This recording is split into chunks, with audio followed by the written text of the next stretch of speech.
I'm your host, Mark Strachan. Today, we're thrilled to have Charlene Barthwell, a dynamic realtor from Los Angeles. With a background in fashion design, Charlene brings creativity and innovation to real estate. She offers cutting-edge marketing strategies and access to exclusive properties, giving her clients a competitive edge. We'll explore her journey from fashion to real estate and her insights on the LA market. Hey, Mark, how are you? I'm doing good. Why don't you tell us where you're coming from on the podcast today and your journey to real estate? I'm here in Greater Los Angeles area, and I'm coming into the real estate industry from a previous small business. And I also was like a corporate level, C-level executive assistant, where I work for more vice presidents, CEOs, COOs, CFOs, medical directors than you can count. And so, it was at that point where I realized that, I had a lot of stuff that was going on already, but I was being guided into another industry. So I have expertise in 9 different industries, and real estate makes 10. So with all the challenges and all the stuff that was before me, I just felt like, there's got to be more to it than what I'm seeing right now. Not trying to stay on anybody's 9 to 5, 8 to 30. I just wanted something I could call my own. So what I did was, I just started listening to the guiding within me. And when I say guiding, for me, that literally means through my higher power, my Holy Ghost, Holy Spirit is how I refer to as my higher power. But I was being led to go in that direction. And after coming from Just For You, I had created the same guidance that I had for real estate I previously had after leaving corporate America and wanting to go into branding my own line of custom hats and women's accessories. So I was guided to be able to be put in a position where I had started a small business of my own. Just crafting is where I started, at my kitchen table, which is the best place to start any business. And in doing so, I was introduced to someone. I went out one day just randomly, and I like to buy my custom designer suits from, the high-end brand stores in downtown LA. And so what I did was I ended up going there, and the lady was there, and I said, oh, I see you do hats. She's like, yeah, you like hats? I said, I actually make them. So she invited me to come over to her store and bring some of my product. It was 110 degrees in LA on that day. And I loaded up the drum, and my spirit inside is like, take that out, take that out, take that out. So I took out all the summer hats, and the only thing I had in the drum were wool felt and 110 degrees hot in downtown LA. So little did I know, on the day that I was awakened to go there, I ended up going, and it was like a whole nother world opened for me, just walking in through the guidance. I just walked into my miracles. And when I showed up, I said, oh, she's talking to all these guys. They're speaking like Armenian or something, all suited down. I found out right after they initially had just come from the Wind Show in Las Vegas. And I said, should I come back? She says, no, come. So I actually went to in with them. She says, they want to see everything you got. Take everything out. So I took everything out. And when I began to show them my product, they were speaking in their language. I don't know if they're talking good or speaking bad, but they told me, we like everything we see. She says, they like everything they see. So he says, well, can you call me tomorrow at 2? In fact, no, come to my office tomorrow at 2:00. And I ended up showing up over there, at which time, we talked about my product. He says, I have an order to start off with 175 hats. How many of those would you like to do? And I didn't even make hats. I didn't even wear them at the time. I didn't own any. And in my spirit and out my mouth came all of them. So I was like, oh my God, I just took an order for 175 hats, and I don't even have the wherewithal or the know-how to be able to reproduce this. Yeah, that's awesome. And what I want to get into here is how that entrepreneurial spirit kind of shifted into real estate and where you're at today, and that journey. What did you take over from that experience in your startup company in hats over to where you're at today? Yeah, well, realizing with the knowledge and everything that I had, Mark, I wanted to be able to be I wanted to be able to make a more profound impact in the lives of people. And I saw real estate as being the venue and the avenue to be able to do that. So that's why I ventured off into that direction. Yeah. And what experiences and challenges have you faced, and what could you share with us in that regard? Oh, challenges. Let's see. I was working a full-time job at the time. All day I was on a full-time job. And in the evening times, I had to rush home. And it was very demanding, very challenging because I was told, now you got to go do cold calls. Like at the end of my day, I'm having to start doing cold calls. But it worked out. That's what I did on weekends. Every single weekend, I was doing open houses, but I had the privilege of my husband, who is unable to do it now because of limiting his limitations. He's wheelchair bound now, but for an extended period of time, it was awesome. We worked as a team, and he was really good at, oh, go see about this person, while I was speaking to someone else who may not have been as interested. So he's really good at being able to eye that. But we would do all the open houses over the weekends, and then I would do my calls from say 5:30 in the evening until 8 o'clock. And I always did my best to end on a positive note. So my routine was until I get a yes, and until it's 8 o'clock, and I'm not going to stop if it's 8 o'clock and I didn't end on a positive note. So that was very challenging, in having to shuffle that with my family life and all the other stuff that was going on. But we were able to make it happen. And here I am today. So you use some cutting edge marketing strategies. Can you elaborate on that and those strategies and how they benefit your clients?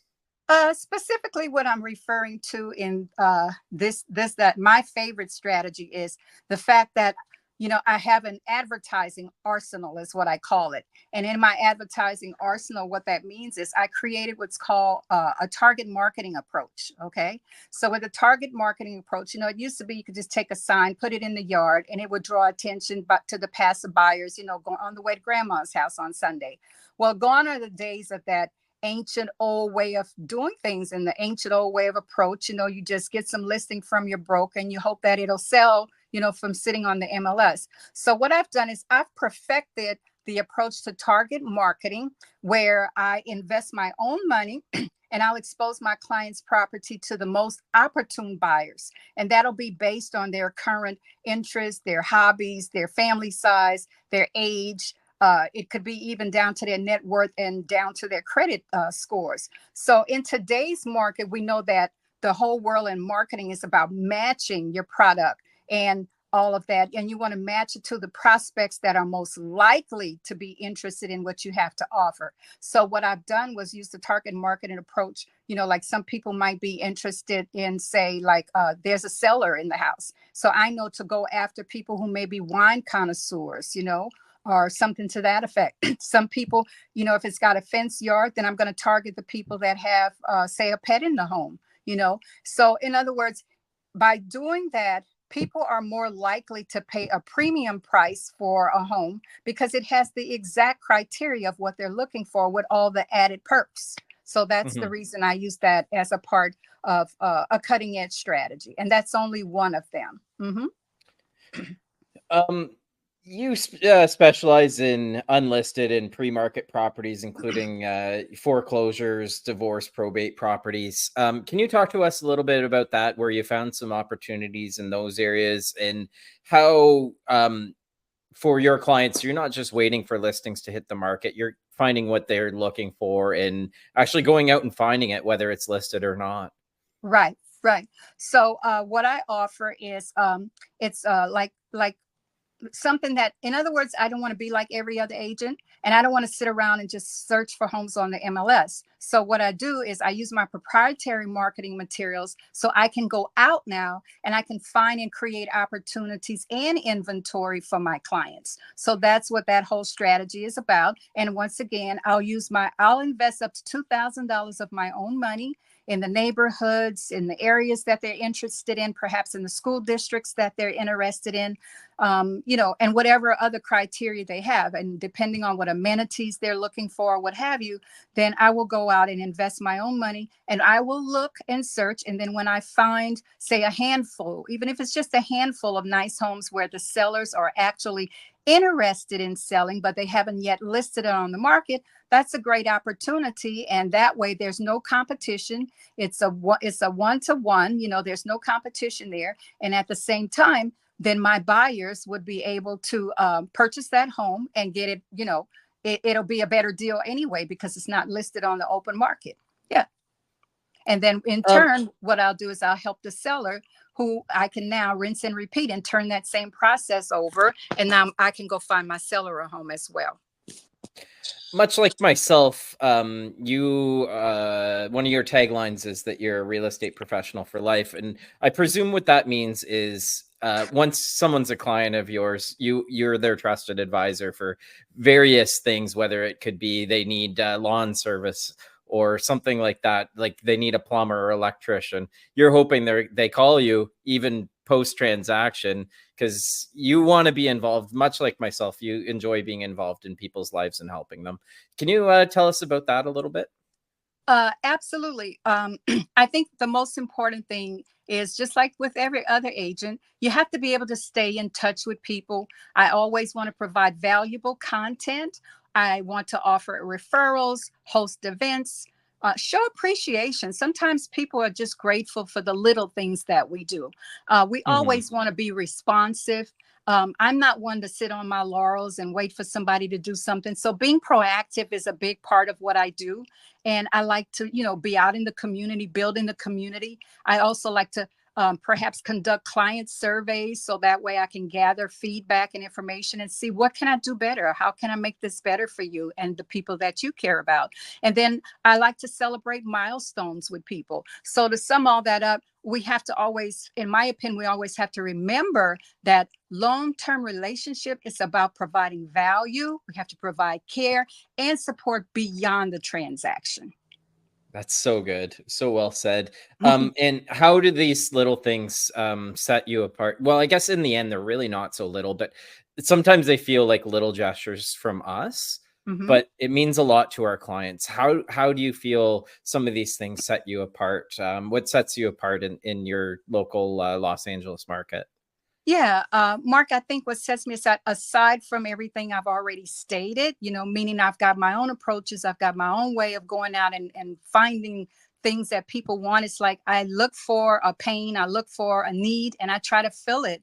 But more importantly, I think what sets me apart is that I'm not a commodity agent. I'm not trying to be like every other agent. I'm fighting obscurity every day. And I think that's why a lot of us agents, we fail because nobody knows who we are. They know we got a license, but are we practicing? They don't know who we are. So I always try to stay in front of people and fight obscurity, and I'm beating obscurity, but also my unique gifting, like in my fashion design business, it enables me to maintain exclusivity and personalization that no matter what other realtors are doing, they still can't mimic or duplicate what I'm doing. It's like I'm a one of a kind brand.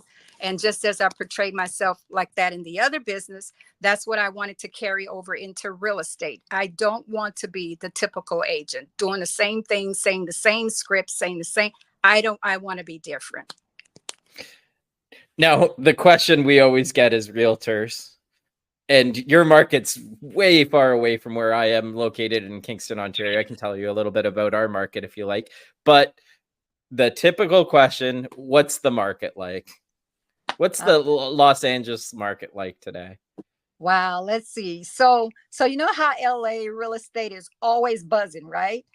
And so right now, the way I see it, it's a bit more balanced between the buyers and the sellers. And homes are actually right now selling around, say, asking price. And, there's like it gives you a little more menu of services to feed off of and to choose from. So in saying that, it's like, you have that slider, not much, just saying like little pockets in LA.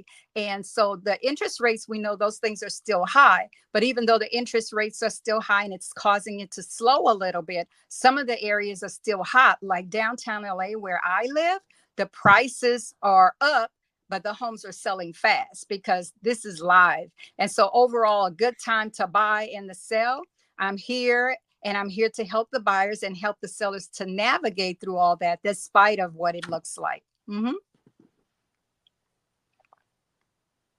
How do you see the LA market evolving over the next few years? Any predictions?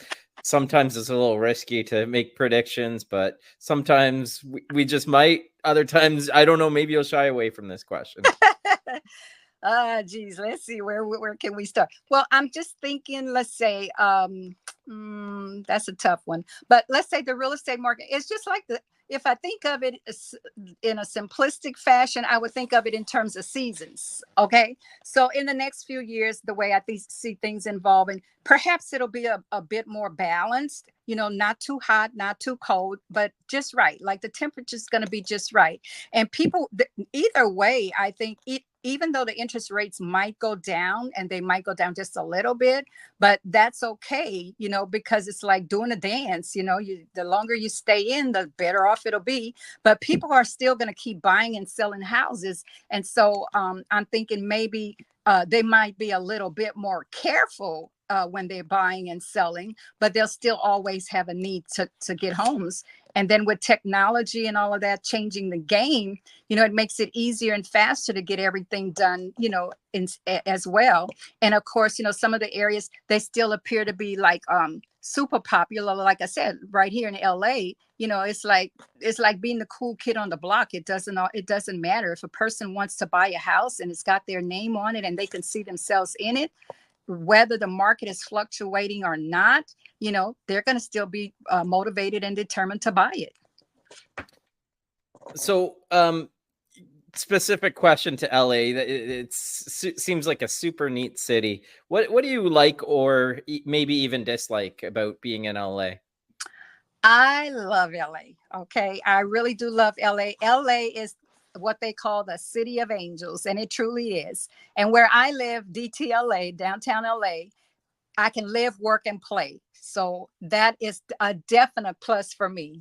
Everybody wants to be in LA, not to mention you have all the nice beaches you can go to. You have all the natural beauty, just the nature and all the beautiful scenery, places and everything to go to and stuff like that. So it's like a melting pot. It's some of everything. It's, you got diverse cultures. There's so much to do. It caters to the artistic.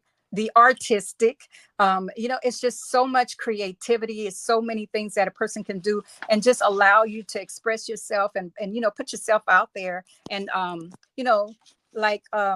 it's just so much. It encompasses so much in LA. And it's overall, it's like the city of LA. It embodies, is what I'm trying to say. It embodies that whole spirit of dreams and creativity and like limitless possibilities that anybody can come into this place and you can still find your own place to shine. What are some of your favorite spots in LA, and maybe even some neighborhoods that you're kind of fond of? Let me see. So in terms of spots, I like, especially like for dining and things like that. I always you can always do good at all the 5-star restaurants in LA, whether it's JW Marriott, the Ritz-Carlton, Beverly Hills. You can go up there. There's a place that I really love is 71 Above. It's like the 71st floor with exclusive dining, and the ambiance is to die for. And then you go to Beverly Hills, you can go to Crustaceans. Crustaceans is a very unique place. It's like an aquarium down in the floors and everything, but it's the ambiance that creates the setting and the mood and just wows everybody. There's Pascal's in Beverly Hills, Marquis West. There's tons of places, favorite places. Now, Fleming's is right around the corner in walking distance from where I am. The Bonaventure Hotel downtown is always exclusive. It has the revolving tables or stuff up on the top floor up there.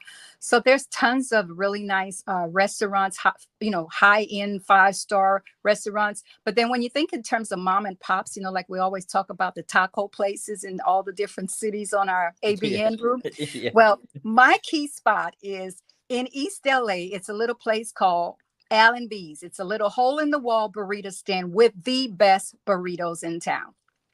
And then there's a place called Fisherman's Market on Central. And if you're looking for seafood, not anything fancy to sit down or anything, but the food is the bomb. So everybody will frequent Fisherman's Market down there on, it's kind of like Alameda and Central in the city of LA, in the heart of downtown LA. Yeah. And in terms of neighborhoods, you asked about neighborhoods. What comes to mind is like, Silver Lake. There's Torrance in Torrance is a nice little city as well. But there's Silver Lake, Echo Park, Highland Park. Highland Park, that's pretty much like historical type things with all the nice homes and everything. It's like a whole street called Highland Avenue, and it's beautiful. My favorite, though, where I do luxury market is Hancock Park, and it's close to the Screen Actors Guild, around that neighborhood of high-end homes. That's always a very nice area.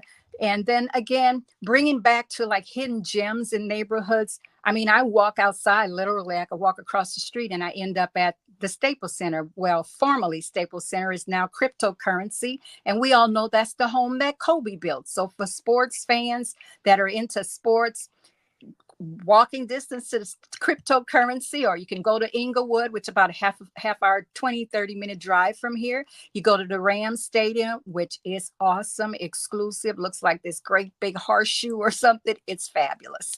And then we have, there's Catalina Islands. You just take a little boat, go to Catalina Island, spend the day there. There's Santa Monica Pier.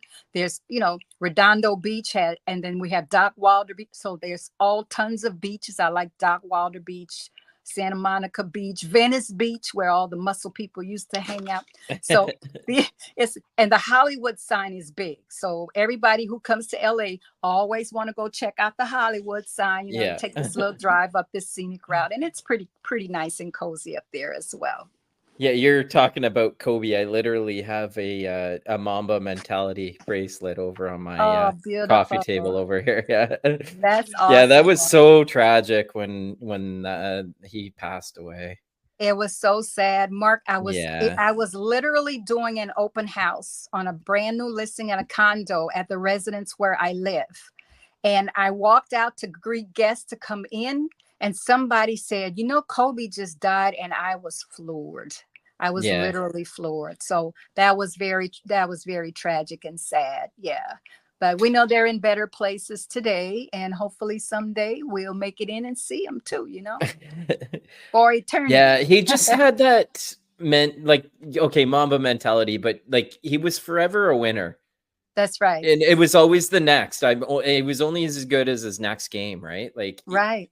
There's so many stories of him having won the NBA championship, and I forget who was telling the story. The next morning, he's down in the gym working. He was back up at like 5 a.m. working out. The guy saw him at breakfast. He was so sweaty. At 7 a.m. at breakfast, he had already worked out. I think this was a USA Olympic team. He had just finished winning the NBA championship, and he was still working so hard. Right. If we could all take that forward, a piece of that forward, how much more successful would we be? That would be yeah. Awesome. You just mentioned it. It just kind of triggered me, and I love the Kobe story, aside from how it ended, of course. But his mentality is just so admirable. Yes. So let's dig into that a little bit. LA's status as an entertainment hub. Do you see any influence from that in what you do? Yeah. That's personalities and like celebrities and all that. It's always like a part. It's just like a blend of LA. It's a mix, and it's like going to Broadway, going to New York or going to Vegas and the shows and the celebrities. You walk right outside. I am just so conveniently located. I literally could just walk outside and go to the Grammys. They have them right here at the cryptocurrency, where I actually can walk on the red carpet. It's right in front. It's like right outside my door. Yeah. That's so cool. So yeah, I think it's crucial to be able to have them engaged in the things that we're doing as well. Yeah, it's so synonymous with the city that you live in. Do you have any celeb stories that you could share? None of my own, but some teammates have sold homes to pop stars and made big deals about them. And they're like regular people, Mark. They're not looking for the spotlight. In fact, they're trying to hide behind the spotlight and everything. So I just encourage us, and we inspire each other. Just work with them as though they're normal people, because that's what they are, and that's the way they want to be seen. Yeah, sort of on a smaller scale, but I worked at a private golf club here in Kingston, and some notable hockey players, musicians, and I'll tell you a story about one in a second here. Musicians, and so it was a fairly wealthy private golf club, so people that enjoyed playing golf and had funds to do so ended up there. So we would see some Canadian celebrities, let's call it. So one of Canada's, if not the most well-known band in Canada, I got to know through the golf club, and referred to as their name, the Tragically Hip. And I had known them. I was dating my wife for probably, I want to say it was around a month that I was with my wife, dating her, and we were walking downtown. My wife plays bass also. So we're walking downtown, and the bassist of this band starts walking towards me.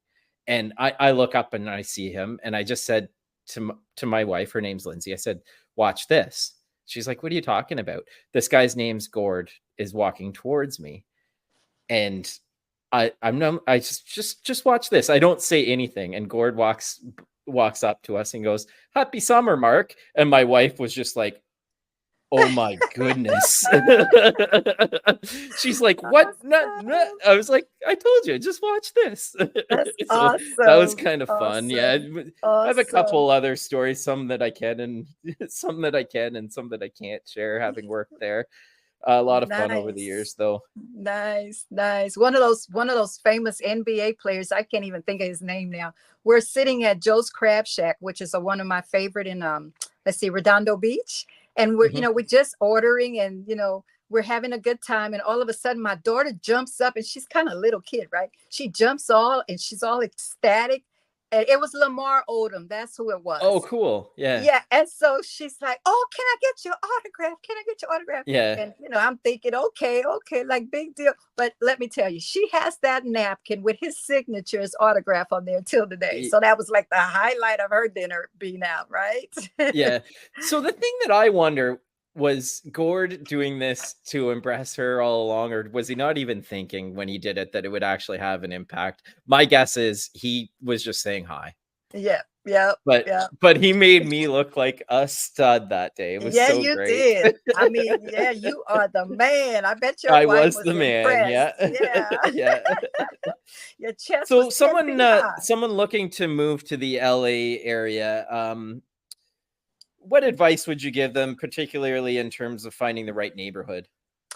Let's see. What advice would I give someone looking to move here? Well, first of all, let me give you the best advice. Call Charlene and let her find it for you. Indeed, Right? indeed. Yeah. I couldn't resist on that one. Yeah, But, no, you got to. Yeah, but in any case, you want to, they definitely want to be able to do all their research. They want to explore neighborhoods and prioritize their lifestyle. You got to know what kind of lifestyle you're interested in living, because here, it's low end, but then there's exclusive high end, the affluent, there's the ultra affluent, and then there's just the common people that just want to live comfortably, whatever. But most definitely, that was the best advice. Call Charlene. And I will be the guide by your side. I will help you to find all of that. And I kind of know LA like the back of my hand, in and out, upside down. Yeah. So shake it up and give me a call. There you go. As far as local community engagement, what sort of things do you like to get into? You mentioned religion, and I'm sure you're heavily involved in a church somewhere, which great. But yeah, sort of what local engagement where do you like to spend your time? Well, like you said, most of my time is spent, because I'm a licensed evangelist as well. So I do ministering work as well. And I do it on a local, a jurisdictional, a state. With jurisdictional means state, in the Church of God in Christ that I serve. And so I work on a local, a jurisdictional, the state level, an international level, and the national level. And so I do a lot of work, like ministering for souls, winning souls to Christ. And I teach Sunday school. I was a superintendent of the K through 6th grade block at one time, a whole Sunday school of K through 6th graders, and, like responsibility for all of the teachers reporting to me in that, which was very exciting and all that. And, I work altar call. And then in the community, I like to get involved in charities and like neighborhood events and things like that. A lot of times they have like, they call them street fairs still, or carnivals in different places. So a lot of times just to be out in the community, mingle with the people, do giveaways and things like that in the communities. Mm-hmm. That's great. Do you have particular story, success story, or memorable experiences your time as a realtor? Yeah. Oh, yeah. That would be my best and easiest transaction. And it took a time. It took a while to get it. But here's what happened. So I spoke to a friend of mine, and I was just, randomly following up with people. And I said, "You happen to know anybody looking to buy or sell? Like, don't keep me a secret. Let everybody know." And she says, "Yeah. Matter of fact, I have someone. Her and her husband are trying to buy a house now." She said, and I think she's got some problems with a realtor or something like that. She wasn't exactly sure. So I said, "Well, give me the number and I'll give her a call." So I did that, and I waited, and I got no response, and she didn't call me. So finally one day I picked up the phone. I said, "I still haven't spoken to your friend yet." She says, "Oh, well, let me get her on the phone right now." So she connected us. It turned out I drove my husband to the hospital. So while I was waiting in the car, I got the call, and it was this lady on the other end, the sweetest person I could ever know. Her name is Nahasha. And Nahasha said to me, "We have this agent." I said, "Well, first of all, are you contracted with an agent?" I said, "Did you sign anything? Did you sign any contracts? Because if you did, I can't work with you." So she says, "No." She said, "But," I said, "Okay, to what extent have you done work with them?" She told me they had only gotten approved for a loan through whoever they referred her to. And I said, "And are you pleased with the amount that you got approved?" She says, "Not really. Like, I was hoping we'd get more money." So that was my window of opportunity. I jumped on it. I says, "Well, how about if I can take you to my preferred lender or one of my other lenders, and we could see if we can get more money for you." So we did. And so I introduced her and her husband, Hugh, to my preferred lender, and in which case he worked with them and we worked together with them. And I kept nurturing them. And then the pandemic hit, and they were supposed to get in touch with me looking to buy by January. Well, it was May, and they still hadn't purchased. But during the pandemic, with all the stimulus, I was like, stack the money. I was like, stack the money, and whatever my lender tells you to do it to the letter.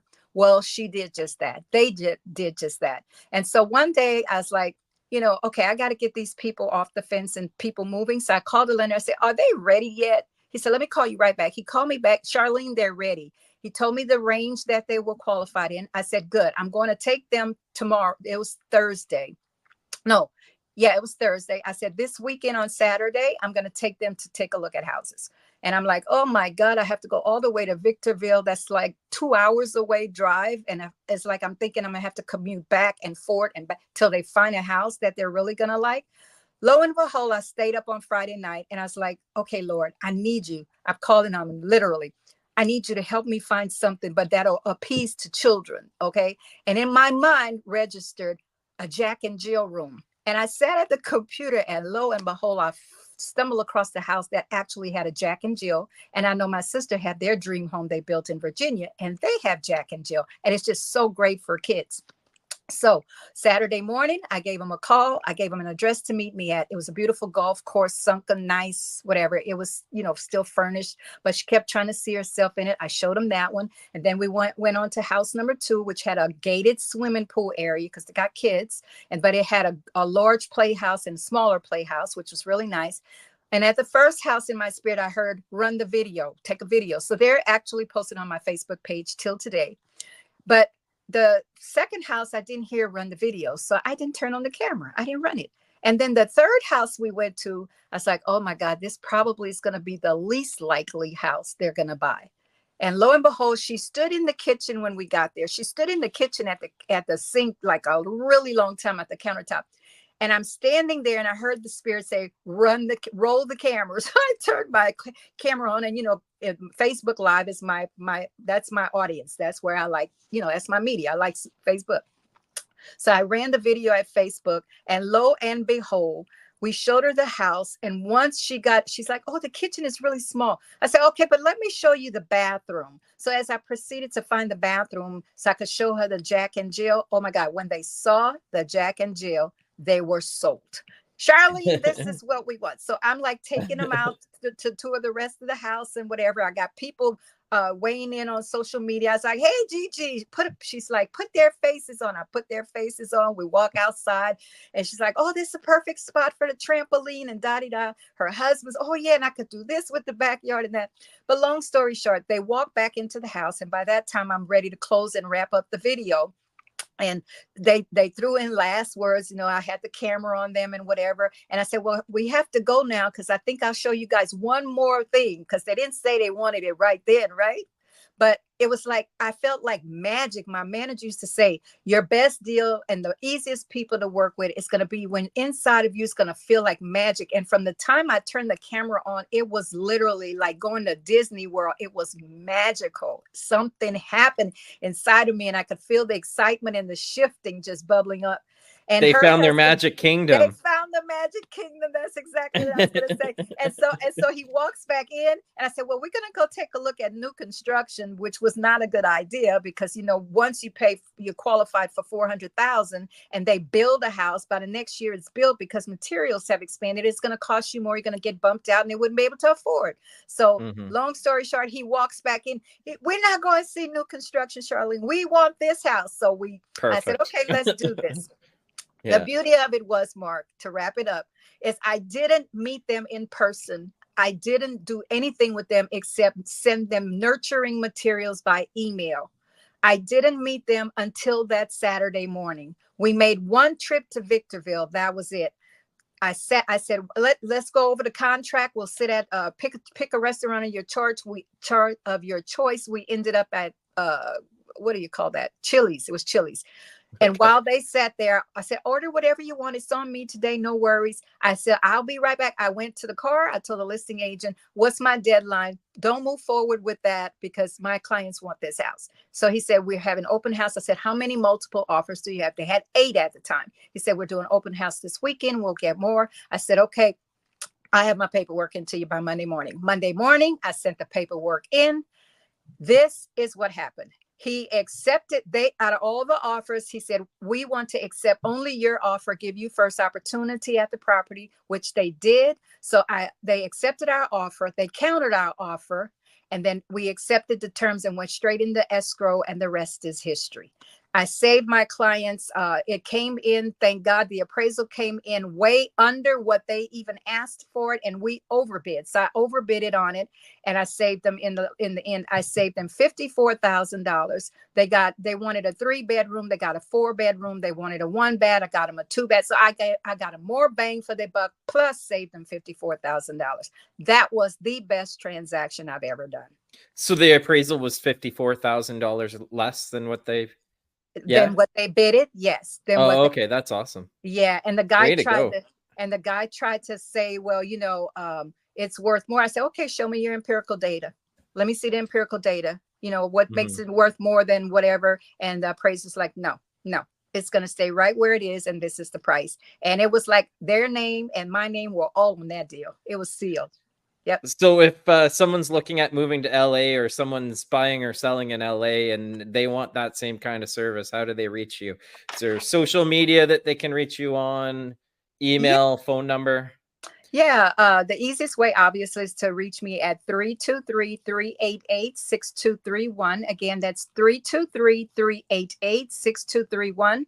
I'm on Facebook at Charlene Barthwell Real Estate Agent. I'm on Instagram at Charlene Barthwell _Realtor. You can visit me on my website at Mary. It's like Mary. My name is Mary. I don't go by that, but it's like Mary Barthwell at exprealty.com. And any social media, you could DM me. I always answer myself.